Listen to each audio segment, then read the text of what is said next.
Hello, my name is Rusty Clark. I hope everyone's having a great last week of the semester. This is so exciting.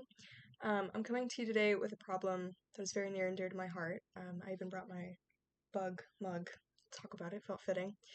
Um, so today I'm going to talk about nature deficit disorder, right? So, growing up, how many of you played outdoors on a regular basis? How many of you climbed trees and made up stories of adventure and intrigue? And what if I told you that unrestricted childhood outdoor play is at an all-time low? According to the World Health Organization, children are spending at least 50% less time outdoors than they have in the past. Instead, they're spending over an hour, which is the World Health Organization's recommended limit, um, on screens, watching TV, playing video games, and holed up indoors. This decrease is causing major developmental complications for growing children, which include behavioral problems, learning difficulties, higher risks of obesity later on in life, and a marked decrease in sensory abilities later on in life as well. But what if the solution was simple? What if it was in your backyard all along?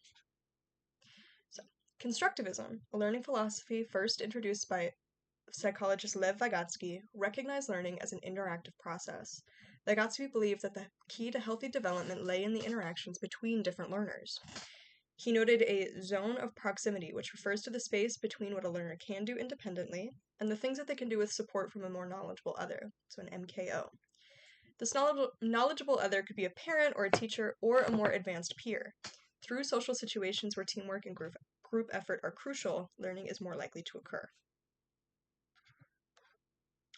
In order to combat the severe and lasting impacts of nature deficit disorder, there must be a systemic change that not only allows children the access to the great outdoors, but encourages them to engage in unrestricted, though supervised, play. This shift from a risk-averse worldview into a more progressive and adventurous one will both allow children the ability to connect with nature in a deeper way, but also will allow our national parks to receive funding and resources that they need to continue providing for the community. So these playthings will help them develop a deep love for nature. Using a constructivist model, I propose a set of group-based activities that will allow children at every developmental level to be able to work as a team to play, explore, and understand the outdoors.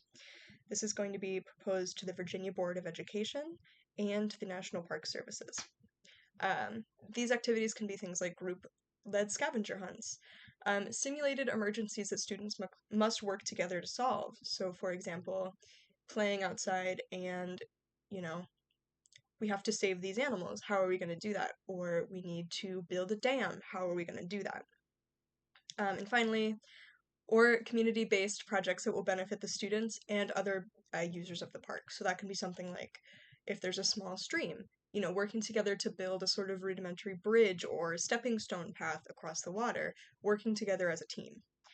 By creating groups of learners who are all at different developmental levels of learning, we give them the opportunity to learn from each other and to learn within that zone of proximity, which is where development occurs. To combat the phenomenon of nature deficit disorder, I am proposing a change in curriculums that would combine both lessons about nature and a constructivist approach. My proposal would entail that learners have access to the great outdoors and great pieces of public nature, specifically in the form of national parks, at a free or reduced cost. This would be something like a monthly or bi-monthly field trip with the class, or something that individual students can use on their own or with their families, so a sort of pass they're given at the beginning of the year. By allowing children the opportunity to see the vastness of nature and their connectedness to it, it would require a substantial amount of cooperation between the Virginia Board of Education and the National Park Services. To be able to pull this off, I am asking for the cooperation of the Virginia Board of Education as well as the National Park Services to be able to implement significant curriculum changes. With your support, we can combat nature deficit disorder at its roots and protect our most important resources.